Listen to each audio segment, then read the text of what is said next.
cousins, I'm back with another video. We are in the second sis series, getting to know me, right? It's week number 2. Last week, we found out that the first step in getting to know yourself is getting to know God, right? Well, I promised you that this week I had a special surprise for you, and we are talking about something that I just love to talk about, right? So, surprise, you get to meet the last of my 6 sisters. You get to meet the last one of my 6 sisters. And I am super excited to bring her on this video. And today we are going to be talking about getting to know yourself through the arts, right? Getting to know me through the arts. This is a super exciting topic for me because y'all just don't understand. I love creative expression. Dance, music, movies, theater, any way you can express yourself. Visual arts, graphic arts. I love the arts. So this is super exciting to me because not only are the arts a great way for you to express yourself, but they're a great way for you to get to know yourself. The things that you are interested in, the literature that you're interested in, the films you're interested in, all of these things are pieces to the puzzle of who you are. So today we're going to talk about how my sister came to know herself through her artistic expression, specifically literature, her love for literature, how she has blossomed into the woman that she is today, the successful entrepreneur, businesswoman. You guys, I just can't wait for you to check out this video. But I want you to think while you're watching this video about your own passions and the ways that you like to express yourself artistically. And I want you to spend some time doing that. I want you to begin dedicating time to expressing yourself through the arts. It's super important. God made you to be creative and to express yourself. The Creator made you in His image, and so He made you to be creative. So figure out, if you don't know, like, I've never been an artsy type of person. I've just been very, oh, that's nice. You did that. You did a good job. If you don't know what form of art you're passionate about, this is something that you want to find out about yourself. It's another way of getting to know yourself, and it has been so beneficial in my life. Not only have I been able to express myself through art, I have been able to find peace of mind. It's been very therapeutic for me as well.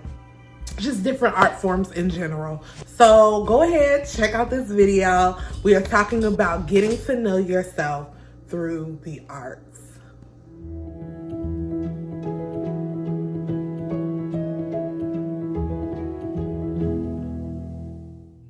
Hey everybody, okay, I am here with my last sister today. So you guys finally get to meet my last sister of the 7. This is Annie. And so I'm gonna describe Annie for you. So Annie is the woke sister. Annie is the one, you know how sometimes you can be overwhelmed and at a loss for words. Annie is never at a loss for words. Annie always has the words that leave you at a loss for words. Because baby, she gonna express herself and express everybody else's feelings and just leave you sitting there looking like, well, what can I say about that? I wish I could deny these claims, but I can't. I can't deny it. At all, because period. Listen. So Annie is here today to talk to us about finding yourself through art, the arts. And when I say the arts, I'm including literature, I'm including film, stage drama, dance, music, graphic art. Any form of art you can think of can become an outlet and a way of finding yourself. So I had this thought because Annie has a blog And in that blog, she introduced one of her products. Come on, entrepreneur. She introduced one of her products as a way, as she was expressing how she found herself. So I'm going to let her tell you guys more about her journey to finding herself through the arts. Okay. So go ahead. So basically, like Janelle said, you know, I think that art sometimes is a reflection of life as you know it, but also an opportunity to see it in a different way. And growing up where I grew up, so even though we're sisters, our upbringing was very, very different. Mm-hmm. I grew up on the south side of Chicago with my mom and my brother, and more specifically the east side. And I love the east side. Like she said, losing words, I'm not gonna lose no words, especially when it comes to the east side. But with a lot of what I was seeing, I didn't have the words to express how much different it was when I would get on the train and go home, or get on the train and go to school and see like, okay, as I'm passing, as I'm getting lower in numbers and going further up north, it's less litter, it's less liquor stores, it's less, billboards advertising the consumption of things instead of services. And I started to kind of see the difference in lifestyle based on where you were. And I would say that it kind of made me upset, because I didn't think that, the people that I grew up with or grew up around deserved any less than the people that lived near where I was going to school. Like, they were nice, they were smart, they were kind people. So at a young age, 13, 14, it was hard for me to kind of conceptualize what that was. Of course, as I got older, I understood the overarching phrase, systemic racism, and, the institutions that be. So I found a way to kind of channel that knowledge and I think that anger, and the first way was through poetry. So my dad used to write, my mom used to write poetry, and I didn't really know that about them, but when I was 16, I found a place downtown called U Media, and it's in the Harold Washington Library. And it's, Chance the Rapper, Saba, No Name, everybody, Vic Mensa, they came to the library. We were all in the library, and we were fortunate enough to have the same mentor who has passed away, Brother Mike. And I think for me, there was always a voice inside, but Brother Mike really helped pull that out. And he was one of the few adults that didn't try to shrink me or like impose his views on me, but was very much like, okay, well, what does that make you feel? What about that? What you gonna do to change it? And it kind of gave me a sense of agency around my overall lifestyle, but also my work. So started writing poetry. I was performing. Come on. Open mic. Yes. And give us snaps. Little snap, a lot of people don't do that in open mics. When they do, it's like it's like on TV. But started performing and really got over my stage fright. Got over being uncomfortable with being vulnerable around people I didn't know. My art became less about me and more about sharing the message and more about being transparent with whatever that message was in that moment, because maybe somebody else was feeling it and couldn't put it into words or didn't know where to place it. So started writing poetry, did the little performance, did LTAB, and I decided that I was gonna write a book. And it's kind of weird the way it happened. So I went to college and I had decided that I was gonna write a book. And I had taken some books from Brother Mike. I took a book by author Asha Bandelli. I took a book that was written by Reggie Gibson, who's a good friend and was Brother Mike's mentor. And also he wrote Brother to the Night up in Will Jones. He wrote that poem. So I took some of his books, and the plan was, I'll give your books back when I write my book. We gonna have an exchange. And I didn't get to do that because as I was writing it in 2014, he passed away. So now those books are like, and it's a poem in my book about that book. Yeah, I hold them close. Like, I will never, ever, ever.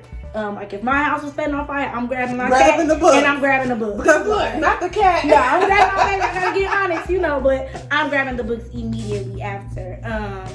So I did end up finishing my book, and it is called Eastside, Battered and Berry. This book, this book was like.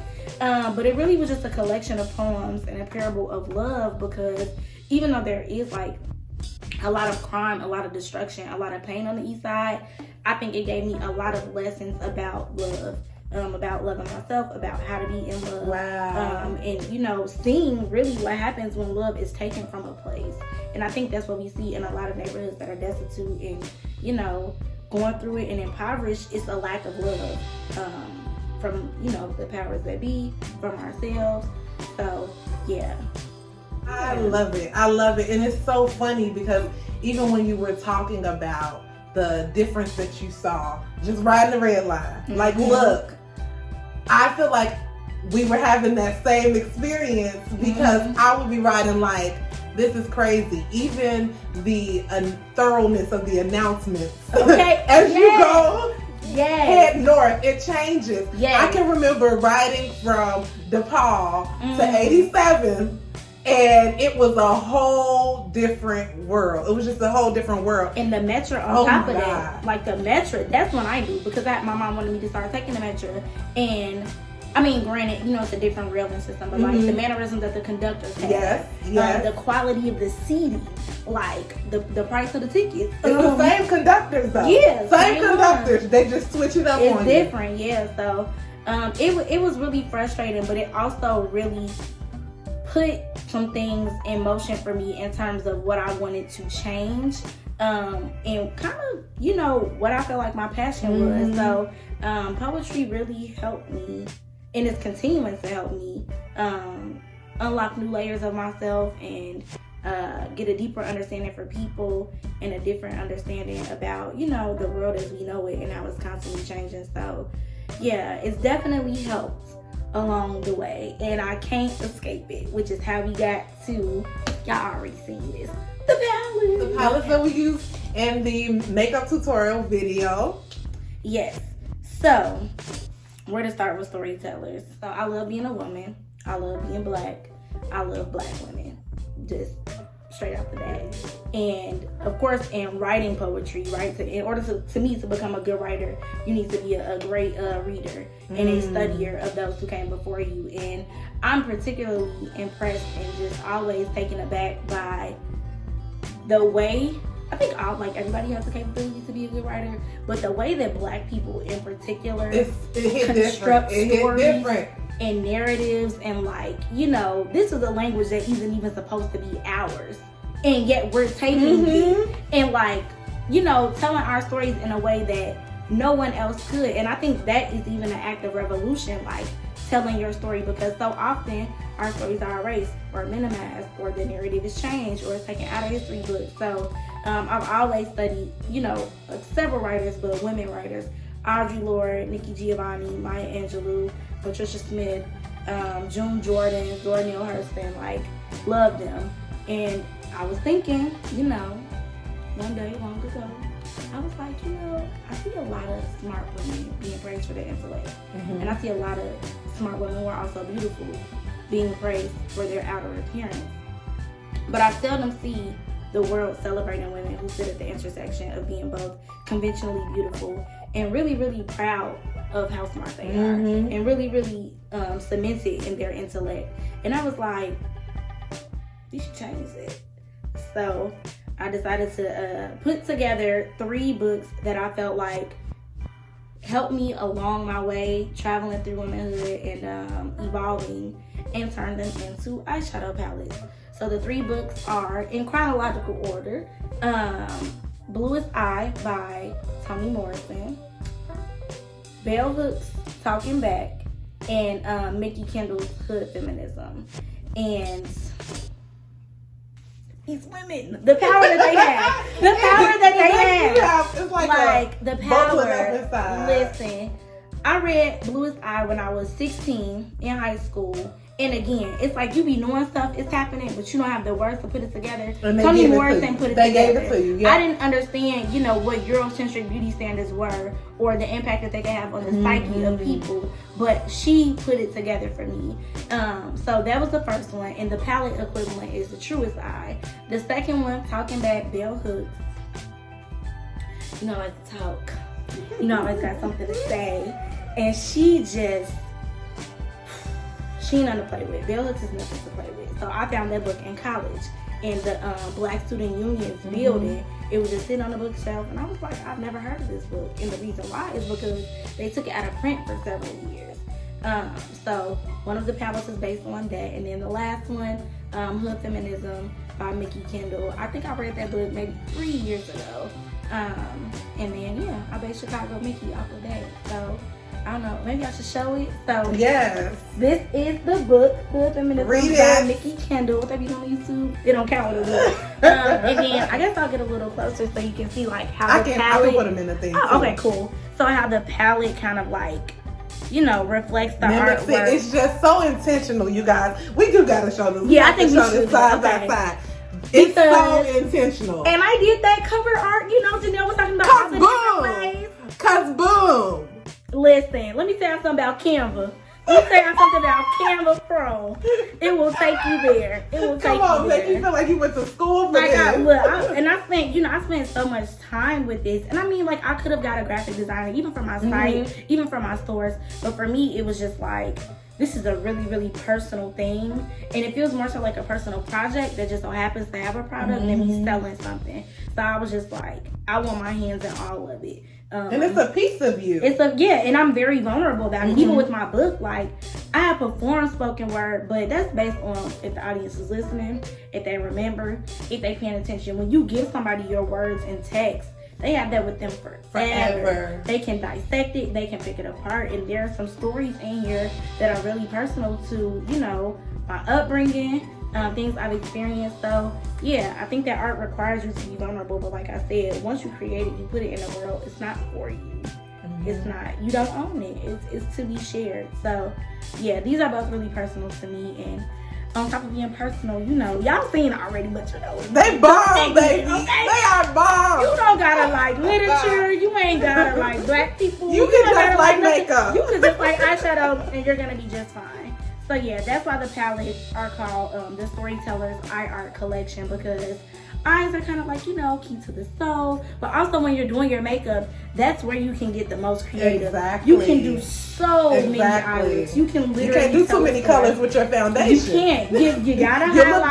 bad. You gotta blush. You gotta keep that cute. But with the eyes, though, you can tell some stories. And you can have fun with it. I know a lot of people are like, oh, well, like, I'm not really good at eyeshadow, or I don't really do makeup, but like these are beginner friendly. It's 9 colors in each one. Do what you want. Mess up, wipe it off, start over. Like that's what you can And do. I love that that's art in general. When you were talking about your mentor, it made me think about one of my professors who impacted me the most. Now, y'all can say what y'all want. Okay, so I did my first 2 years of college at a city college. Baby, those were the most life-changing moments. Oh, I believe Those were the best professors. It was ridiculous. I will never forget Camilla Banks. The first day I met her was in African American literature. Come on, And the way that class changed my life. girl. Because it's like, okay, you've read these stories, you've read these poems, you've read these books, but the way she presented it and made it so present. Yep. It didn't feel like this happened in the past. It felt like this was the moment and took you to a different place and made you feel vulnerable around all of these people. But to the same extent, it felt like nobody else was in the room but you and the art. Yeah. And all forms of art can do that, which is like why I feel like I'm so passionate about enjoying other people's art and exploring different art forms for myself, because it can not only transform your thinking and impact somebody else, but it can connect you Absolutely. to other people Absolutely. and help you get through trauma. Absolutely. Yeah, I think that art has a really interesting way of becoming more present and then more salient in people's lives depending on what they're going through. And I also think like now what I'm struggling with is seeing so many people rush to monetize their art. It's like some things you can just really enjoy. For example, I enjoy painting. Am I good at it? No. I have a lot of fun though putting that color on that canvas, you know, and that's my business. Even this, like I said, I could have gotten someone who studied graphic design, probably had way more sophisticated software, but I really like Canva and I really like playing with this. And it kind of was like anxiety reducing, and it kind of was just like, you know, something that you get to see from beginning to end, when so many things in life are like constant cycle and you don't really feel like you've accomplished it. I feel like with art, you do get a chance to see something through beginning to end, even if that vision is transformed of what you thought it was going to be and what it turned out to be. You were still involved in that process, and I feel like for me, that's why I'm always keeping my hands in something, like whether it's writing, whether it's creating, whether it's visual graphics, whether it's putting together events, like something to be constructed, something to be built out that's a reflection of what's going on inside. So. And you know, Annie, it's so funny because even like, I love the fact that you did choose this, because when you first text us that you were doing this and sent it to us, it was like, oh my gosh, this is her. Girl. And like I said, art can connect you. You live all the way in Texas, but when you present your art, it feels like, yes, girl, I'm sitting right next to you. Like, yes, I hear you. Yeah. I feel you. And the support has been overwhelming. Like, when I look at my analytics, I'm getting orders from all across the country. Like, period. One of them was in Canada, which, you know, shipping a little bit more. But it's like, okay, these people don't know me from a can of paint, but they see my product, they see the origin of it, and it connects with them. So many women have told me, like, I love this. I've never tried makeup before, but I want to try it. Or some girls are like, all I do is wear makeup. I never thought about, you know, exploring that side of me. I never thought about the text. I never thought about, you know, the connection or the power of, or beauty that's in writing and being an author. So for me, like, that's what really hit. Like, the sales are great, but to know that people are like, well, I'm going to do my makeup while listening to the Hood Feminism audiobook. And I'm like, yes, please do that. Please. More of that. Everybody listen to the audiobooks and then read the book and then writing the book, you know? So, yeah. Yeah, we'll see what's next. I don't know. I'm excited. I am so excited. So let's talk more about this book of poetry. Yes. What's your favorite poem? Ooh. I gotta think. So I'll show you guys again while she's drinking water. Which is your favorite? I would have to say it would be a tie between the actual name of it, Battered and Buried, and the self-titled poem, Annie. I don't know, it's hard because I'm really critical. So like, the more I read my poems, I'm like, oh my God, girl, you should have. And you know, I wrote this book when I was 22. I wrote it when I was 21. I published it when I was 22. I'm 27 now. This girl is just like, y'all just don't understand. My sisters. Look. But the writing though, I'm very like cringy at some of the writing, but it's just like, you're supposed to be better, like now. Like 5 years is gonna my writing is supposed to be better. And I think I needed to write it then because it was on my heart heavy to reflect on these experiences while they were still fresh to me. But I think that the Battered and Buried is my favorite one. I think that it encompasses what I saw growing up and what I still see in my community. And I think it's a narrative that isn't mine necessarily in the poem, but it's one that is very near and dear to me. Like, I've lost friends on the East Side. I have like a love-hate relationship with the East Side because it's taught me so much about myself, but it's also taken so much from me. And I think that poem is like right in the middle of that exchange. And I also won a scholarship off of that poem, so I have a deep connection to that one. So read us your favorite stanza from your favorite poem. This was not a part of the plan. It was not! We didn't talk about this. The section that it's in the book, I guess that's important, is Because of Love. So it's 4 sections. It's Without Love, Because of Love, About Love, and In Love. So, y'all, I'm getting so emotional. I just love it. Oh my God. Oh my goodness. I can't believe you made me read this one. Girl, now you know the last time I performed? Exactly. Me either. It's okay. Me either. Crickets. Okay, Battered and Buried. There is a constant quarrel between bullets and intended targets. The metal always wins. The mothers always lose. The children watch and replay and rewind till they remind involuntarily themselves could be twisted up and spit out too. That if they say who saw what, curfew could be a forever thing. In indigo blues, a doleful dim, a would have been flicker in the cyclone we call Langley. And Langley is a street that I grew up on. Mm-hmm. So, yeah, that's that beat. That's the whole thing. I love it. That's I the love whole it. thing. So, what other art forms, you talked about painting, what other Mhm. art forms do you feel like you connect with, or something that you really wish you could do? So a lot of people don't know this about me. But I really be wanting to act and sing. In my house, I be singing all the time. I love music. Music can take you back to times. It stimulates your senses in a way that a lot of other things don't. And again, Black people, we created it. Yes. We created it. We Rock and connected roll, with it. blues, Yes. hip hop, R&B. You name a genre, a black us. person and like It's a black us. woman was at the origin of it. And I love music, and I come from a singing sisters. All of them grew up in the choir. I ain't grew up in the choir. So they voices a little stronger than mine. But, I can hold a little note. Girl, you better keep singing. I can hold a little note, So no, I really I would love to sing, but not for like money or like, profit or like maybe not even recording songs, but just like sing with maybe like, an ensemble or something. I really love singing. And I really love just listening to music. I used to dance in high school. I don't formally anymore, but I still be dancing though. Look, and that's the crazy thing, because baby, if I could dance, Listen, if I could dance, I would not be a teacher. I promise you, I would not teach. I'm sorry, kids. Oh my god. Sorry to these kids. She would come back. You could be a dance teacher. That's the closest I would get.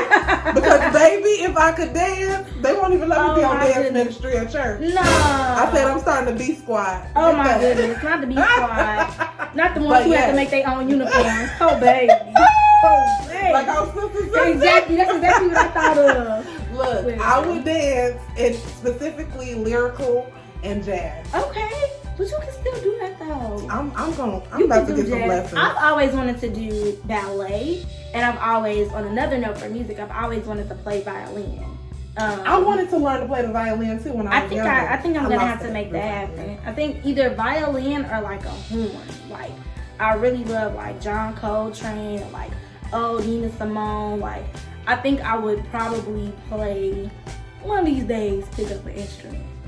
One of these days. We'll see. Again, not for profit, like just for the experience and, like I said, peeling back those layers. Because I don't think that everything needs to be monetized. My book sold out 3 times. Very grateful. My palettes, this one sold out first. And Baby, then I love Talking that. Back sold out. Truest Eye has not sold out yet. So, like, I'm very fortunate in that, like, business is going well. But I'm always just more like, a friend told me she used my poem as a writing workshop, a teaching artist, like, so these are kids that have never met me, but now know my name and have seen themselves, hopefully, in these stories and in these words. And for me, that's always what it is. Like, when you share out, you'll be surprised what you get back from the universe. So it's healing for you, and it can bring healing for somebody down the line. Absolutely. Healing and revelation. Absolutely. It's beautiful. Absolutely, yeah. So that's all I gotta say about that. I'm so camera shy. So that is finding yourself in the arts. We hope that this video has inspired you to dig deeper and figure out what's your outlet. And don't limit yourself. Give yourself no boundaries when it comes to exploring. And some things come in phases. I would say high school through college, I was writing every single day. And I was looking to produce poems. Now, that's transformed for me. I can't tell you the last time I've completed a poem, but I journal every day. And when I can't physically write in my journal, I audio journal. So it's still very deeply connected to me writing and literature, but the purpose that it served has transformed. So I would just say, as you're exploring, what that art outlet could look like for you, be patient with yourself, be grateful with yourself, and don't be committed to one specific way that it should turn out. Let that process unfold naturally.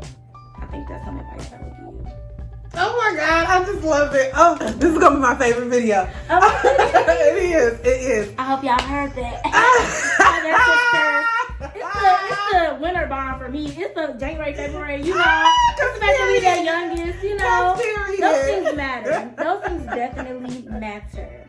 But yeah. Nah, I'm not gonna do this with the competition. Oh, it's the competition. Vivian. Camellia. No, I'm just kidding. Yeah, okay. Stay tuned for my next video. Don't forget to like, share, and subscribe. So that you can expand the sister. Yes. See you guys later. Bye.